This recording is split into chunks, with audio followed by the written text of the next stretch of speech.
Okay, welcome back. We left off on number 4, so let's jump there real quick. And here we go.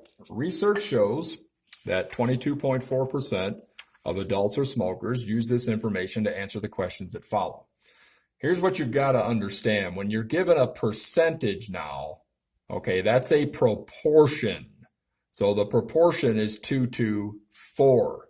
So now we're dealing with mean and standard deviation of the sampling distribution of p hat. Okay, p hat's a point estimate or a proportion.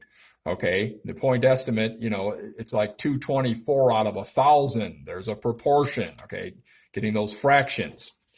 Now, that being said, let's go ahead and look at those formulas for a minute. The formula says there that the mean of the point estimate, I should say, is the same as your given proportion, 0.224. Okay, it's the same as p. But the standard deviation of the point estimate is a different formula than the other one. It's the square root of p, and by the way, that's that p up there, okay, times 1 minus p, and then divided by your sample size, n. All right, let's keep reading. From a random sample of 400 adults, what would be the probability that at least 95 of them are smokers? Well, some of you might say, well, 95 divided by 400, that's going to give me my answer. Well, not quite. Okay, 0.2375. It's not a matter of just saying 23%, okay, is the probability there. All right. You're comparing it with a point estimate of you're comparing it with a proportion of 0.224. This is your point estimate, 95 over 400. So your standard deviation is going to change, see? So now we're looking at p, 0.224, multiplied by 1 minus 0.224, divided by your n, 400. Your sample size is your n, okay? So you had a sample size of 400. All right, putting that into your calculator gives you the standard deviation for the point estimate, for this point estimate there, see, that you're going to compare that to, I should say, of what? Of 0.0208, all right? So that's what's going to be used when you compare this right here. Now, what do I mean by compare? Well, draw the picture again, okay? Or, excuse me. You're going to judge that standard deviation by this proportion, okay? The mean is 0.224. Your 2375 is beyond that, to the right, okay? And again, that represents the 95 out of 400. Question says we want the probability that at least 95 of them. This is representing the 95. So if I want at least 95, what do I want? I want 95 or more. So I want this area under the curve is what I want. What does normal CDF do for us? Normal CDF always gives us the area right up to the number we're putting in. Okay, so let's set our lower bound at negative 1 E99. Okay, go to normal CDF, second function. Set your upper bound at 0.2375. See, not 95. All right, you're using the proportion. Okay, the 2375. Your mean is still staying at 0.224, and your standard deviation now is changing to 0.0208. All right, putting all that into your calculator, you should get an answer of, hitting enter, enter, enter, 7418. And that's what a lot of you had, and you got it wrong. Because again, 7418 is this area right up to. 7418 is all of the area right up to the 2375. The question says, I want at least 95. Remember what I say in class a lot, or I've said it before once, I know. Let's talk about this idea of, I want at least 95. That means I'll take more. So you want to do 1 minus the 0.7418. Okay, and that's giving you 0.2582, 0.2582. That's the final answer. So this side here, 0.2582. Again, you want at least 95. 95 is represented by that line there and that proportion right there. If I want at least 95, I'll take more. So that's why I want everything beyond the 95 part. Now, part B, why is unusual to find 20% or less, why it is or is not unusual to find 20% or less smokers from a random sample of 400? Well, realize your standard deviation is still going to stay the same because the standard deviation is only changed by your sample size, right? Okay, so let's just write that down. Standard deviation is still going to be 0.0208. By the way, if you're not rounding to 4 places, that might be what's part of the problem is. 1, 2, 3, 4, okay? What makes something unusual? Something is unusual if it's plus or minus 2 standard deviations from the mean. Well, the mean is 0.224. This time it's saying 20%. How do you write 20% as a decimal? So 20% is going to be right here somewhere, right? And I'll make it say 200. That's the same thing. 0.200 same as 0.20. All right. But I want to know what 2 standard deviations away from the mean is. Well, 0.224 minus 0.0208 minus another 0.0208. 2 standard deviations away from the mean is 0.43. Yikes. Sorry, let me get that. No, I'm sorry. It's not. I'm thinking of another problem. 224, put it in my calculator, minus 0.0208 minus 0.0208. Okay, it's 0.1824, okay, when you do all that. So 2 standard deviations below is 1824. Where's 1824 showing up compared to 200, which would be like 2,000? It's going to be on this side, see? All right, so 2 standard deviations below the mean is 1824. Is 0.20 2 standard deviations below the mean? No. So is it unusual? No. Now, how else could we figure out if it's unusual? We do the 5% rule, okay? Well, all you got to do for that is go to inverse norm again. Keep everything the same. Keep your lower negative 1.1 E99. Keep your upper 0.20, sorry. That's the one to change. Okay, your upper is the one to change. You hear me say that? Okay, everything else is the same though. Your mean is still going to be 0.20. Your mean is still going to be 0.224. Okay. And then your standard deviation is still going to stay 0.0208. All right. So putting all that in, 0208, I'm just doing it myself real quick. You should see 0.1243, okay? So 0.1243, what does it mean? It means that the area right up to 20%, okay, or 0.20, that the probability of getting something that's 20% or less is only about 12%, see? And a lot of you said something about 12% in your answer, but you weren't clear again. Here's 2 reasons why it is not unusual. It is not unusual because 20% or less, see, I'm pointing to 20% or less. That probability is 12.43.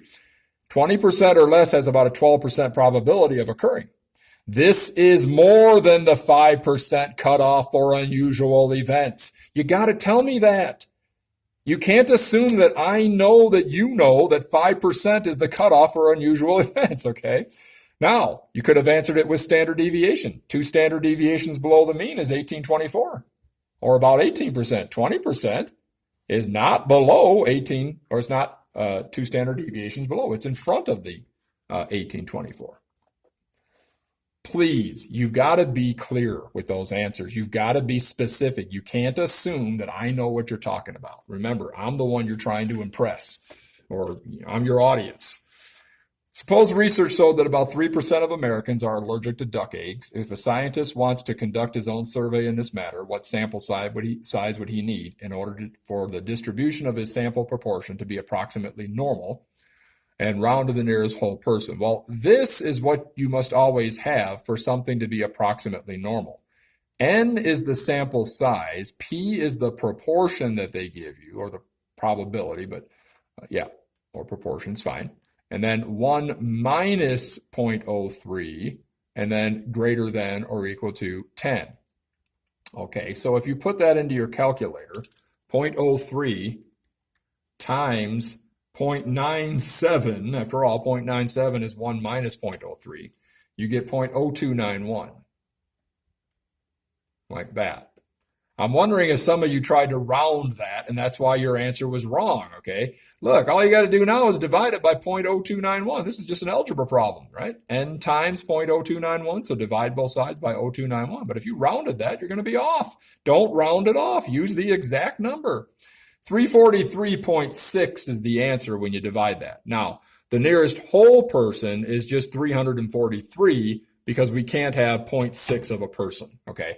If you didn't round it, or if you rounded to 344, I didn't mark you down on that. But some of you still got it wrong, okay? All right, last question. In a recent study, researchers found that 7% of Americans had a net worth of 1 million. Now remember, that's your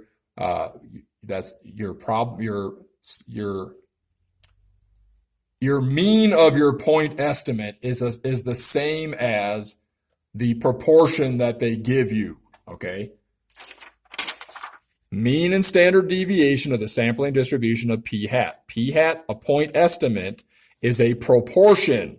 So 7% again is a proportion, 7 out of 100. All right. So that's what your mean is. And again, I point this out to say that when you see those ones that say percentages, this is the information you use. Okay. You use the information for the p hat. All right. But the standard deviation, of course, is for this is the one where we use p times 1 minus p divided by your population, not your population, your sample size, okay? All right, we'll get to that in a minute. Maida Money did her own survey of 500 Americans. She found that 30 of her 500, let's stop right now and write that down somewhere. 30 out of 500 is 0.06. Now, most of you had that. 30 divided by 500 is 0.06. Now, why is that important? Because the proportion should be 7. So she's less than what the proportion is, right? Well, does that explain why Maida's results do or do not prove that the net worth of Americans has decreased? Remember, I said that should say decreased. All right. You must use statistical reasoning and figures in your response. Well, let's first of all think about this for a minute. She got something less. Does that automatically prove that the American net worth has decreased? Or is her 06 considered usual? See? Is it considered normal? Is it typical? Okay, so the idea of usual, we know that something is unusual if it's less than 5%. So some of you said, well, 6% is greater than 5%. You're missing the point about the 6% thing. Look, figure out the standard deviation first. You're going to have 7%, 0.07 times 0.93, that's 1 minus the 0.07, and then divided by 500, and do the square root of that whole thing. Now, if you do that correctly in your calculator, you should get a standard deviation of 0.0114. Okay? Now, before I show you the answer, I'm just going to slide this down a little bit because I need some room here. All right. So your standard deviation of 0.0114. Remember, we're looking for the event to be unusual, because if it's usual, that means it's normal. It's okay that she gets that answer. Her probability or mean, 0.07, there's your mean, same as the proportion that they gave you. And hers of 0.06 would be this way. It's less, but does that mean that we can use her information to prove that it's decreased? No. What would be two standard deviations from 0.07? That's the question. Okay, what would be two standard deviations from 0.07? 0.07 minus 0.0114 minus 0.0114 gives you an answer of 0.0472. So 0.0472 is 2 standard deviations from the mean. Is 6% 2 standard deviations from the mean? No. Okay, so that's one reason you could use. Another reason is go to normal CDF for your lower, keep it -1, E99. For your upper, put 0.06. Okay, for your mean, put in 0.07. And for your standard deviation, again, 0.114. Some of you had that wrong because you thought it was 0.141. Putting all that into normal CDF, you should see an answer of 1902, 0.1902.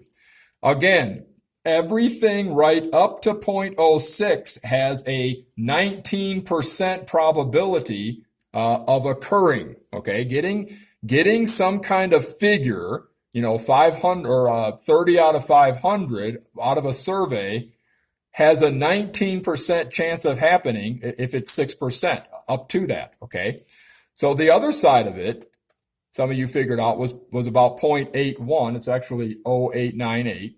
All right, which is fine. So you could say this: getting 6% or higher is greater than 5%. But you could even say getting 6% or lower is greater than 5%. So that's what you want to say in your answer. Meta's survey does not prove that Americans' net worth has decreased. 2 standard deviations below the mean is about 4.72%. 6% is not 2 standard deviations below the mean. It would not be unusual to have 30 out of 500 millionaires in a survey. Also, the probability of attaining 6% or more is about 81%, 6% or more. You could say 6% or less is still greater than 5%. But look what I wrote, well above the 5% cutoff for unusual events. If you're going to answer it in terms of the 5% thing, you need to put something like that in there. If you're going to answer it with the 2 standard deviation things, you need to tell me what the 2 standard deviations is. Okay? All right, so be very clear on those, and you guys make it a great night.